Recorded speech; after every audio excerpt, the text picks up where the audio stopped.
Hello দর্শক, সবাই কেমন আছেন? আমি ভালো আছি। সবাইকে শুভেচ্ছা দিয়ে শুরু করছি আমার আজকের ব্লগ। আজকে আমি বানাবো চিকেন মোমো।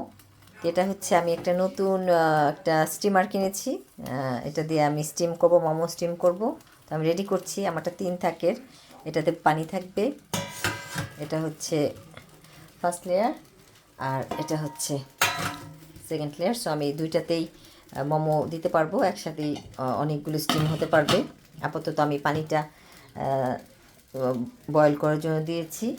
আর এটা হচ্ছে মোমোর যে উপরের যে শেলটা, ওইটা ময়দা দিয়ে এটা রেডি করে রেখেছি। আর এখানে হচ্ছে চিকেন ব্রেস্ট, একসাথে অনেকগুলো এনেছি, এতগুলি লাগবে না। আমি হয়তো বা 2 পিস নেব, নিয়ে এটা আমি প্রসেস করব। প্রসেস করার পরে দেন আমি মোমো বানাবো।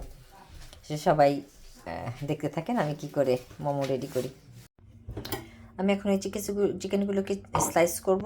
স্লাইস করে দেন আমি এই ব্লেন্ডার মেশিনে দিব। এটা একদম মানে পুরোপুরি পেস্ট করব না, একটু একটু দানা দানা রাখবো।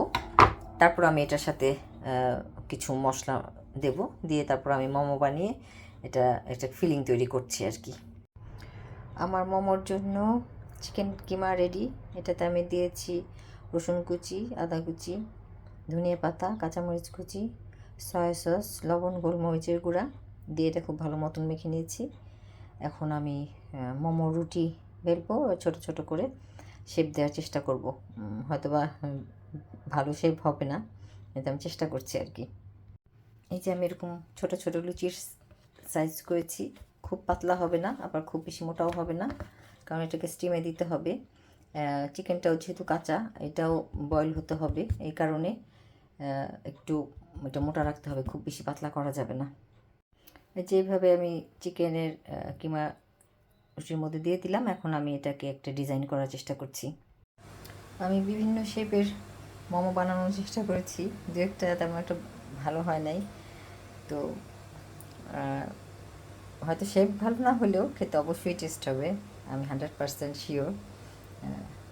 তো এটা আমার ফার্স্ট টাইম বানানো মোমো, সো এক প্রকার প্র্যাকটিসই বলা চলে। এই যে আমি মোমো স্টিমে দিয়ে দিয়েছি। আমি 2টা পার্টই দিয়েছি, নিচেরটাও একটু দেখাই। এটা তো অবশ্যই একটু তেল ব্রাশ করে নিতে হবে, তা না হলে লেগে যাবে। আমি নিচেরটাতে তেল ব্রাশ করতে ভুলে গেছি, আমি জানি না কী অবস্থা হবে। তো এই তো এখন আমি এটা মিডিয়াম হিটে 20 মিনিটের মতন কুক করব, কারণ ময়দা এবং ভেতরের মাংস দুটাই সিদ্ধ হতে হবে। মোমো দিয়ে খাওয়ার জন্য আমি একটা ধনিয়া পাতার চাটনি বানিয়েছি। এতে কাঁচামরিচ, রসুন, লেবুর রস, লবণ দিয়ে ব্লেন্ড করেছি। খেতে খুব মজা হয়েছে, একটু টকটক ঝাল ঝাল। এটা মোমো দিয়ে খাবো। আর এই যে আমার মোমো স্টিম হয়ে গেছে, নামানোর সময় হয়ে গেছে এখন এটা। আর মোমোর ভিতরের যে ফিলিং ছিল ওইটা কিছু বেঁচে গেছে, তো ওইটা আমি চপের মতো করে চিকেন চপের মতো বানিয়ে ফেলছি, খাওয়া হয়ে যাবে। আর রেখে দিলে এটা দিয়ে আর কিছু হয়তো বানানো হবে না, আর